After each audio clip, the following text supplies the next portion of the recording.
What up, what up, what up? It's your boy Dante back again with another video. It's a beautiful day out here in sunny Florida. I'm out here just running some errands, getting some new things for my new place. I'm actually moving into a new place next week. So, sometimes when you move into a new spot, you got to get some new things, some new decor, things of that nature, try to spruce it up a little bit. But before we go any further, man, please make sure y'all hit that like button. Make sure y'all hit that share button. If you're new here and you want to support what it is that I got going on, man, make sure you hit that subscribe button.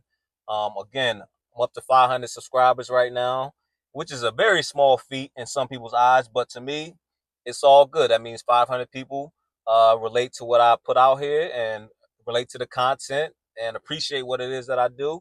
It could be 500 today and 500,000 next year. So I'm gonna try to remain consistent and continue putting out content that hopefully that you all can relate to. But today I want to have a conversation with y'all, man. I'm doing a little something different, moving forward. I'm going to probably do more vlog style videos opposed to my normal reaction videos. I'm still going to do a few of those, but I want to have a conversation with y'all today. Matter of fact, let me take the shades off because I want y'all to see me, look me in my eyes when I talk about this. It's been a few things that has transpired lately within pop culture, more so hip hop culture, that, there's been a lot of conversation around, the whole Gucci Man Pooh Shiesty situation. Now, All-Star JR has been arrested by the feds, after the incident that happened in Houston with him and James Prince Jr. and Ben 10 or NBA Ben 10. I think he's currently paralyzed. I just saw a video of him like in a hospital bed with the little lift thing lifting him up, so he may not have no mobility, from the waist down, which is unfortunate because it all could have been avoided. The whole entire situation could have been avoided. But I want to have a conversation with y'all about just street shit in general. And I don't like to have these type of conversations because I removed myself from the streets many years ago. However, being that I came up in that environment, I feel qualified to have these type of conversations. And hopefully, you walk away from this conversation if you are still involved or if you're young and you're thinking about getting in the streets. Hopefully this will leave you with something to think about because, you know, for one, with the Gucci Man Pooh Shiesty situation, right? A lot of people are saying that Gucci Man, shouldn't have cooperated or got involved with the police and this, that, and the third. And I don't even know necessarily if he actually did that. I know he made a song that I don't really agree with. Like, why would you make a song basically detailing, what happened? Let it play out in the courts. If the individuals that you were with want to go to the police and give their statements, this, that, and the third, then cool. But you supposedly being from that cloth, yeah, it looks a little strange. And Gucci has admitted, on record that he has robbed his plug or ran off on a connect and this, that, and the third. So when you are living that type of lifestyle, you got to understand that at some point it's going to come back. It's going to come back on you, right? Karma, we can never escape karma. And I think what Gucci didn't really take into consideration is he has this allure of being like the boogeyman of hip hop because many years ago he allegedly, well, it's not alleged anymore, he actually took someone's life because they were trying to, I think, rob him or do some harm to him. And there was some conversations about Jeezy being involved in that. And then they had the verses on stage and Gucci Man was telling Jeezy to go dig your partner up. So even though he hasn't been involved in the streets in quite some time, he still kind of displayed that he still had a little bit of that in him when they had that verses. So for me, it's like, okay, well, you can't have one foot in and one foot out. And that's the conversation that I want to have with y'all. Is like, when you get into the streets, right?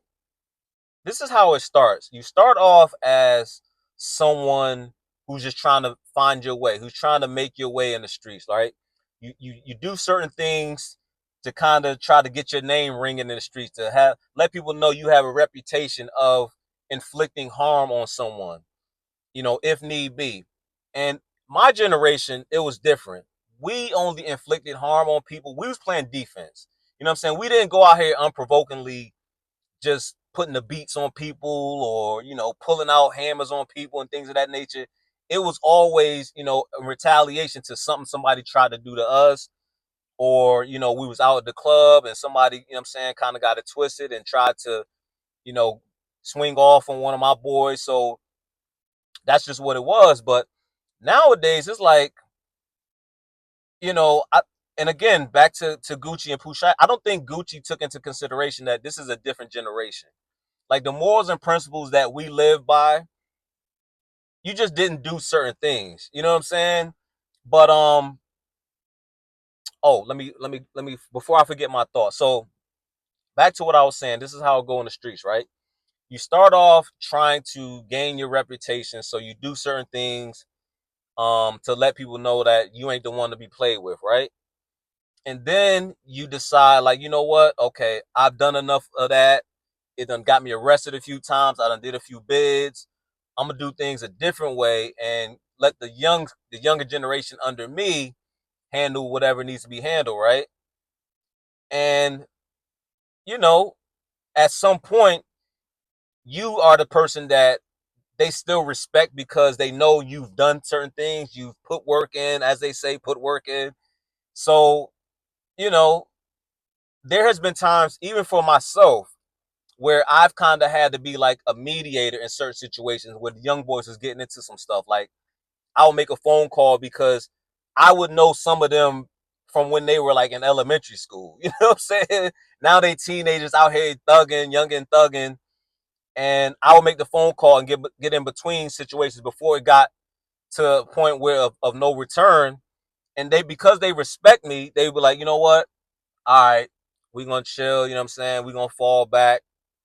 But after a while, the less I started to be involved and the more I started to remove myself, I understood that I can't be the one to make those calls anymore. You know what I'm saying? They're not gonna listen to me. Not because they don't respect me, it's just because it's a different generation. You know what I'm saying? Like only but so long can you be that person in the streets where the younger generation are gonna be like, all right, man, we respect him. We ain't going, you know what I'm saying, do this, that, and the third. But once it started to get to a space where you're either in the way where you're taking money from them or, you know, they just feel like whatever was done on the other side is way past a conversation being had. You know what I'm saying? So now you just gotta sit back and be like, all right, well, I'm trying to remove myself from the streets entirely. So I got to let it play out how it play out. Now, do I agree with what they're doing out there in the streets? No, but at some point they got to come to the realization the same way that I did. You know what I'm saying? Like none of this shit is worth it at the end of the day. So, I think that even with the All-Star JR and Ben 10 NBA Ben 10 situation in Houston, you've seen a lot of people, some of them even my age, like kind of egging it on, like, yeah, you know what I'm saying, defensive player of the year. But now that All-Star JR has been arrested by the feds, it's like, well, damn. I mean, yeah, he kind of got them up off of him, but according to reports, it was like you got him up off of you, but then you double back and you know what I'm saying, pump more hot ones into the dude while he was laying on his back. So, you know, it becomes tricky for your lawyer to kind of defend that as self-defense at that point. But the point I'm trying to make in this video is that once you get to a certain age and you've gained a level of street credibility, if that's your goal, that was never my goal. My goal was always to get money, and the street credibility kind of just came with it. Luckily, I was sharp enough to understand that some of the things that a lot of the dudes were doing in the streets wasn't going to lead to any positive results. I kind of pivoted and I tried to find ways to kind of transition it and pull myself up out of that situation. But you can't have one foot in, one foot out, because the level of respect that you think that you have gained in the streets from the things that you have done in the streets, at a certain point, people don't care. You know what I'm saying? Especially the younger boys and this generation is different. You know what I'm saying? It's just different. Like you see people, you see young kids shooting up malls. Like you see the situation in Louisiana where they shot up the mall.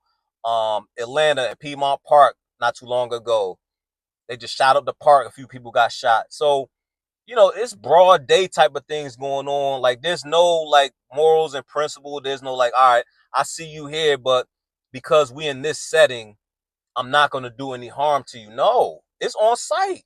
And they not fighting either. You know what I'm saying? They not fighting. They will gun you down. You know what I'm saying? Real talk. So um you got to understand that no matter how old you are, no matter how much work you feel you put in back in the day, none of that even matters, man. None of that even matters. And again, if you are going to be in it, you got to be in it all the way. You can't be 1 foot in, 1 foot out. So my advice to y'all that are deciding to potentially try to get involved in the streets, or those of you that are damn near my age and that are still in the streets, it's like, think about the consequences. I know it's easy to say, when you're out of that environment, but just think about the consequences. Think about the people who've done the same thing that you are thinking about doing and the results that they've gained from it. Think about how it played out for them. And then ask yourself, is it still worth it? But again, man, I appreciate y'all for continuing to rock with me, man. I appreciate y'all for continuing to check out the videos. Hopefully I can continue to put out content that's relatable, man. I'm gonna be doing some more vlog style videos, just sharing my thoughts a little bit more so you guys can kind of get to know me as a person opposed to just the reaction videos and all that type of stuff. But again, man, please make sure y'all hit that subscribe button if you haven't already. And until next time, man, peace.